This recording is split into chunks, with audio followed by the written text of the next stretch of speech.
Welcome to another English lesson. Last class you discussed pronouns and you were given assignment to do. The assignment was identify the types of pronouns in the following sentences. What are the sentences? You have them number 1 to 10. You get this. Number 1, the two friends help each other. Number 2, they saw the snake and killed it.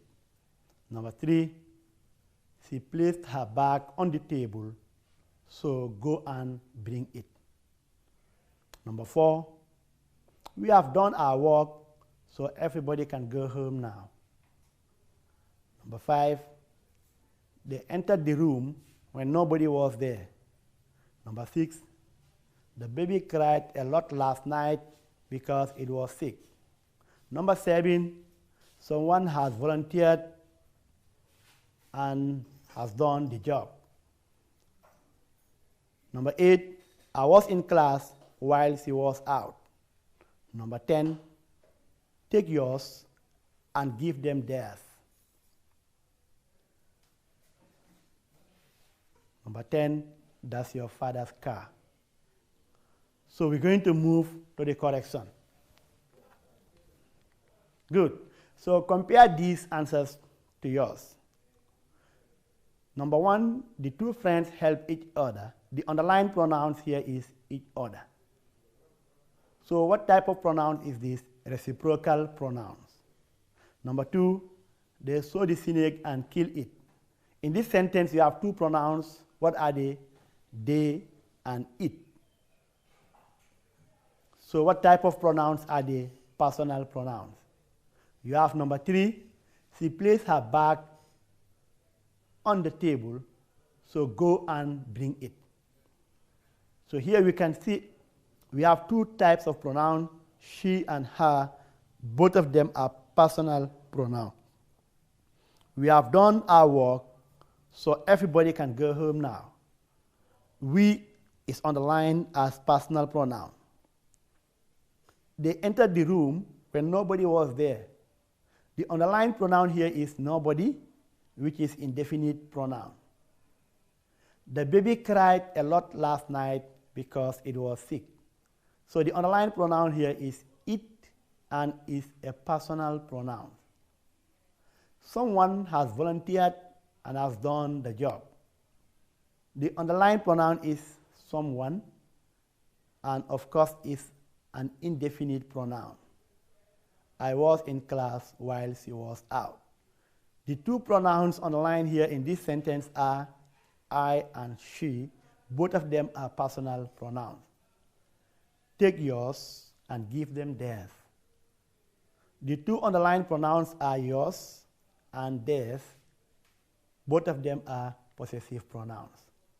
So we're going to move on to our today's lesson, which is a verb. Today we're going to look at verbs. What are they? What do they do? We move on. We look at the definition of a verb. We said a verb is a word or group of words that expresses an action, a state, or event. A verb is the most important element in a sentence. Without a verb, you cannot make a sentence. You can make a sentence without adjective. You can make a sentence without adverb. You can make a sentence without prepositions. But you cannot make a sentence without a verb.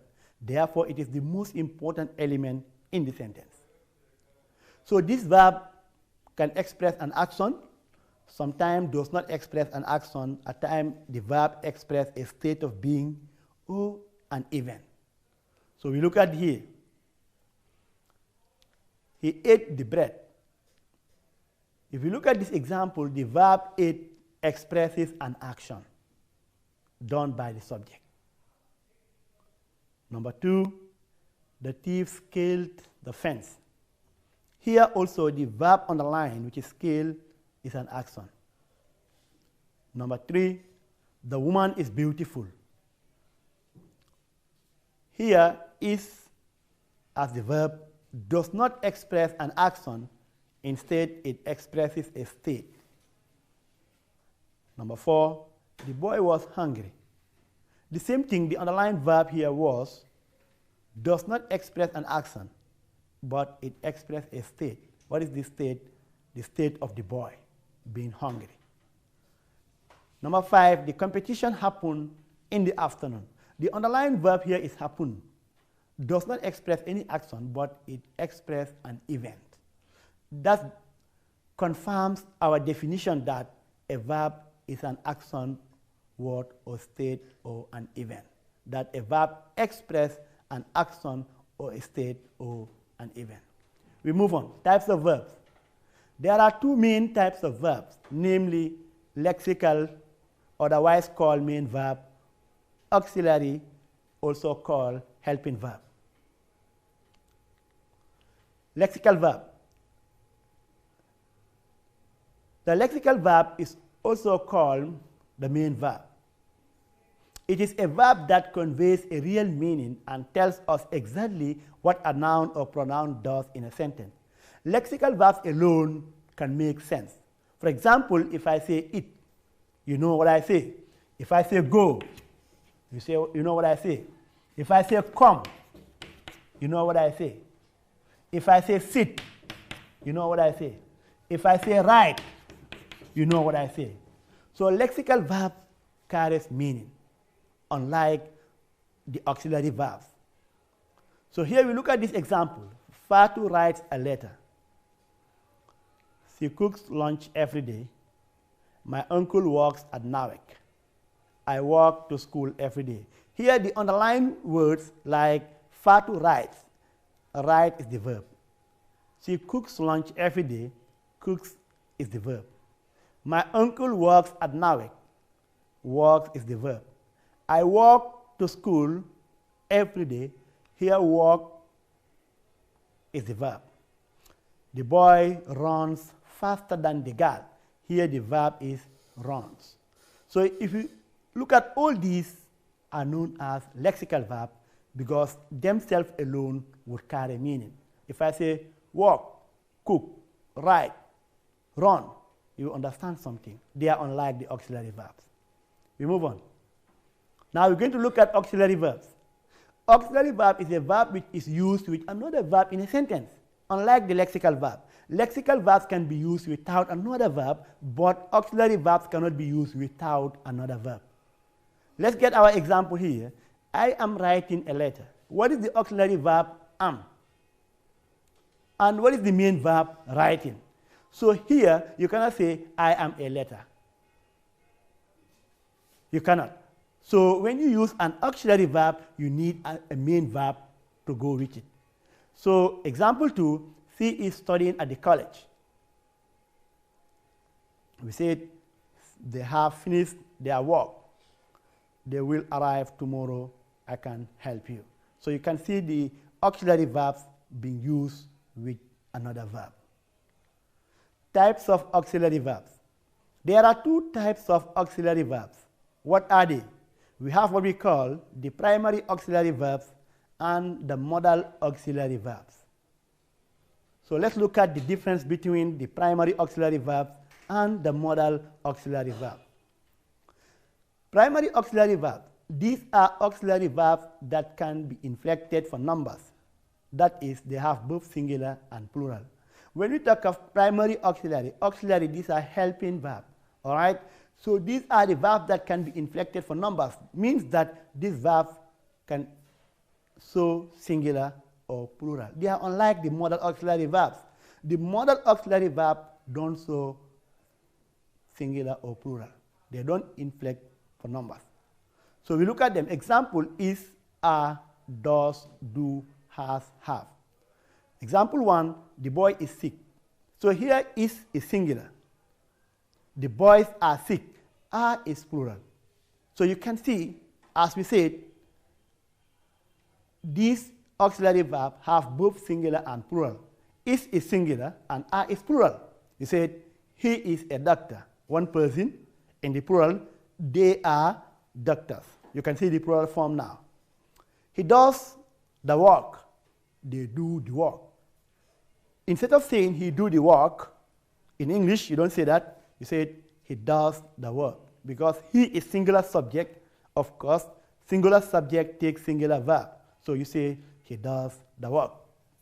Number 4, they do the work. Now you can see the difference between do and does. Does is singular, referring to one when the subject is singular, and do here is plural, referring to more than one when the subject is plural. So here you can see the lady has gone to the market, which is also a singular. Has, you cannot say the lady have gone to the market. You say the lady has gone to the market. Number 6, the ladies have gone to the market. So you can see how this verb changes from singular to plural. In number 5, has is the singular because you have one lady. In number 6, have is the plural because you have more than one ladies. So we move on. Forms of primary auxiliary verbs. So these primary auxiliary verbs also have 3 forms, and they are verb to be, verb to have, and verb to do.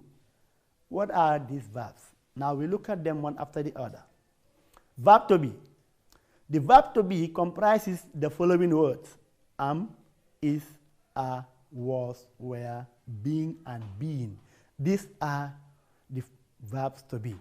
Let's look at the example. The man is walking in his garden. The men are walking. You can see the verb is, are. Those flowers are growing beautifully. You can see are. The principal is being informed about the math teacher's attitude. You can equally see the verb there is. We move on. Verb to have. The verb to have comprises the following word: has, have, had, and having.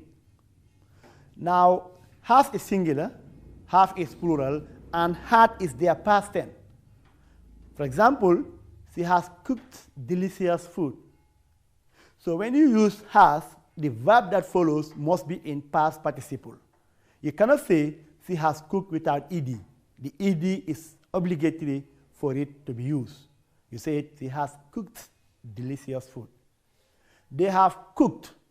Now, has changes to have because now the subject changes. They, you cannot say has. They have cooked delicious food. Number 3, they had cooked, in the past tense now, delicious food before they went out. Number 4, having been informed about the meeting, we left for the venue. So you can see verb to have as well. We move on. Verb to do. The verb to do has 5 forms, and they are does, do, did, done, and doing. He does the work perfectly well, singular. You cannot say he do the work. They do the work perfectly well. Of course, that one is correct because they is plural and do is plural. They can work together. They have done the work perfectly well. They did the work perfectly well. In the past tense, they are doing the work perfectly well in a progressive form. These are the words we use for verbs to do. Now we move on. Special note. The primary auxiliary verb can also be used as a linking verb. This primary auxiliary verb can also be used as linking verb when a linking verb, as the name implies, connects the subject with the complement in the same sentence. Now, if a linking verb comes between 2 nouns, that a subject and a complement, that verb is no more called a helping verb, but in that case is a linking verb. It's not helping any other verb. Take example 1. My father is a driver. Here, when you say my father is a driver, the verb is not helping any other verb. It's unlike when you say my father is driving. When you say my father is driving, the is as an auxiliary verb is helping the main verb drive to make it progressive, ing.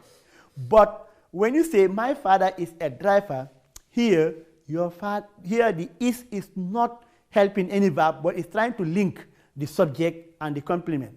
What is the subject? My father. What is the complement? A driver. In this case here, they are linking verbs. We said the food tastes nice. We are friends. The Rashila seems tired. Those flowers are beautiful. So all these verbs don't help any, but they're trying to link the subject to the complement. We move on. Now we're going to look at the modal auxiliary verbs. The modal auxiliary verbs indicate the mood of the speaker or the writer towards the event or state expressed by another verb. They do not inflect for numbers. They implies that they take both singular. This implies that they take both singular and plural without changing their form. Now, you were told that the primary auxiliary verb inflects for numbers. And when that happens, they change from singular to plural. But the modal auxiliary verbs don't change. They remain the same. For example, he can do the work. This can as modal auxiliary verb does not change. You said they can do the work. Like you cannot say he can do the work. It's not correct. You just simply say he can do the work. Okay? In the plural form, you say they can do the work. Okay? They are unlike the auxiliary verb. For example, if it is auxiliary verb, then it changes. You say he does the work. You don't say he do the work without the es. He cannot say he do the work. You say he does. You need to add es. But in the plural, you say they do the work. Is that good?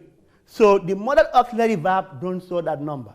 For example, primary auxiliary verb, you say he is a teacher. Now in the plural, they are. You see, it changes from is to are. But in the modal auxiliary verb, the verb doesn't change irrespective of the subject. Here you say he can do the work, they can do the work. You don't say he can't. It doesn't cut. It doesn't work. So we move on. So he said they can do the work, the girl will come, the girls will come. Now we're going to look at this. There are 13 auxiliary verbs in 13 modal auxiliary verbs in English language, and they are can, could, will, would, shall, should, may, might, most, oft, there, need, and used to. Good. Uses of modal auxiliary verbs. In English grammar, modal auxiliary verbs have different usage as discussed below. One, let's look at can, the uses of can. Can as modal auxiliary verb can be used to express the following: ability. I can do the work. If you use can, you're showing us that you have the ability to do something. You say, I can do the work. Can also can be used to express possibility. I am sure we can settle this problem. Request. Can I use your car? It's a request. Can also be used to express permission. You can use my car. When you request using can, I can grant permission by using can as well. You said, can I use your car? Yes, you can use my car. We move on. Could. Could can be used to express the following: past ability. It could mean the past tense of can, but not necessarily always. Okay? So it could mean past ability. Example, I could run fast when I was young. Could also can be used to express possibility. The man could be right. There's nothing past here, but it's a possibility. Polite request. Could you lend me your pen? You are requesting something politely. You can also use could. So here, that is why I told you could, of course, could mean past ability, but not necessarily is always the past tense of can. Is that good? So we move on. Shall. Shall can be used to express determination. I shall attend the party. You are determined to attend the party.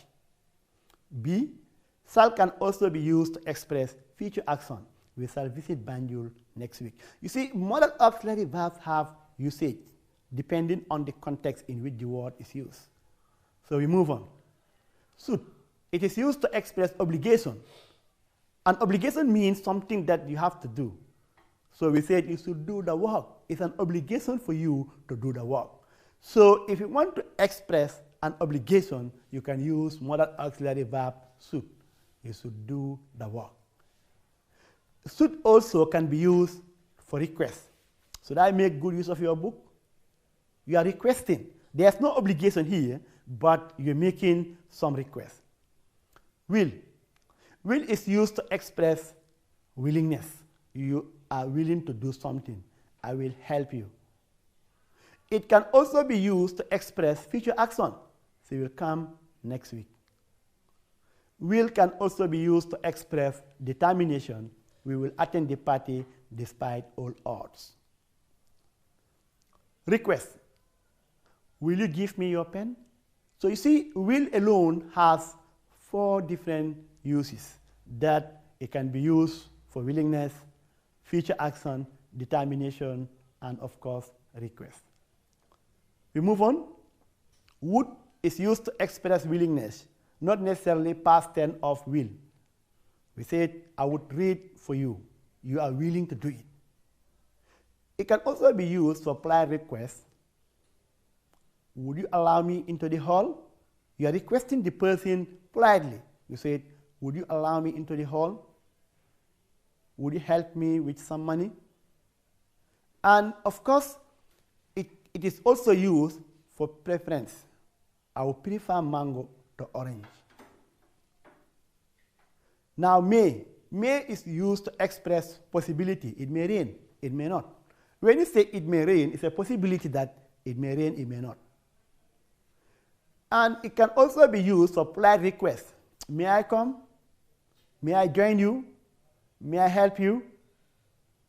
Permission. You may come. See, you can use may to grant permission. Somebody make a request. May I come? You say yes, you may come. So when you say you may come, doesn't mean any possibility there, but you're just trying to give the person permission. May can also use to express wishes. May you have a safe journey. Somebody traveling, you wish the person a very safe journey. You said, may you have a safe journey. We move on. Might. It is used to express possibility. That might be the teacher we want to see. It's possible that he's the teacher. Permission.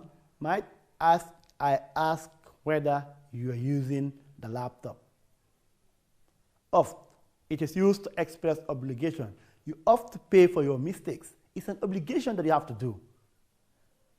There, it is used to express brave, bold enough. He dare not talk when I'm talking. No soldier dare disobey my command. Now note, here, dare cannot take the inflection of S. You cannot say he dares not, because modal auxiliary verbs are not inflected. So you cannot say he dares not to talk.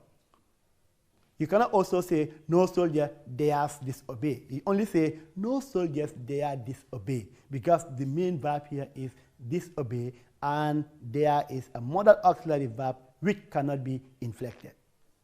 We move on. Need. It is used to express necessity. I need to do the work. There is necessity for you to do the work. He needn't study. It's not necessary for him to study. Must is used to express obligation. You must keep the information. You don't reveal it to anybody. Determination. I must write a letter. When you are expressing determination, you can say, I must write a letter. Used to, it is used to express past habitual action. Habitual action means actions that used to happen frequently. When it is past, you express them. If you want to express them in the past, you use the verb used to. For example, he used to work 5 hours daily. He used to work 5 hours daily. Like you can say, he works 5 hours daily. When it is past, what do you say? He used to work 5 hours daily. I used to work every day. That is past. In the present, you say, I work every day. When it is past, what do you say? I used to work every day. We move on. Now, the summary now.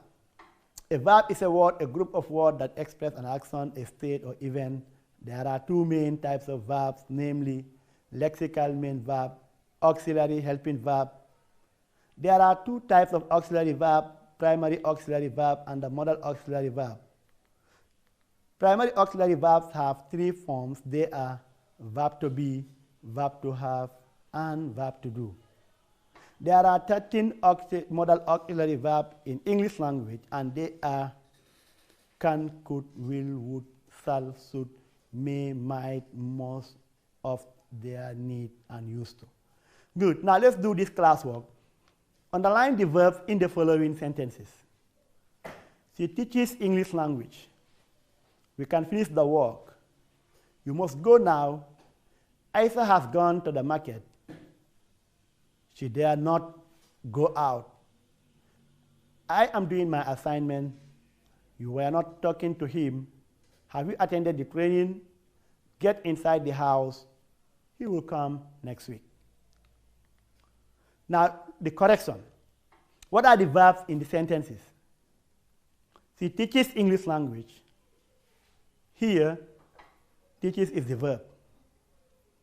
We can finish the work. Here, the verb is can finish. You have a modal auxiliary verb and a main verb. You must go now. Here, the verb is must and go, modal auxiliary verb and a main verb. Isa has gone to the market. Here, you have 2 main verbs. Sorry, you have an auxiliary verb and a main verb, has and gone. Number 5, she dare not go out. You have the modal auxiliary verb there and go as main verb. I am doing my assignment. The verb here, am, auxiliary verb, doing, main verb. You were not talking to him. The verbs here are were as an auxiliary verb, talking as main verb. Have you attended the training? Here you have 2 verbs, have as an auxiliary verb and attended, main verb. Number 9, get inside the house. You have only 1 main verb, which is get. The subject here is hidden. You say, you get inside the house. So here we come. He will come next week. You have 2 verbs, will, modal auxiliary verb, and a main verb, come. We move on. Now do this classwork. Identify the different type of verbs used in the following sentences. Here, verbs are underlined. What are you going to do? Identify the type of verbs. She teaches English. Teaches is identified, is underlined. What type of verb it is? It is a lexical verb or an auxiliary verb. We can finish the work. Can is underlined. Is it a main verb or auxiliary verb? You must go. Must is underlined. What type of verb it is? Isa has gone to the market. Has is underlined. No, she dare not go out. Dare is underlined. I am doing my assignment. Am is underlined. You were not talking to him. Where is underlined. Have you attended the training? Have is underlined. Get inside the house. Get is underlined. He will come next week. Will is underlined. So these underlined verbs, identify them, whether they are main verb or they are auxiliary verb. Now the correction. Let's look at the correction. Sentence 1, she teaches English language. Teaches as a verb is a lexical verb. We can finish the work. Can is a modal auxiliary verb. You must go now. Must is a modal auxiliary verb. Isa has gone to the market. Has is an auxiliary verb. Verb to have. She dare not go out, a modal auxiliary verb. I am doing my assignment.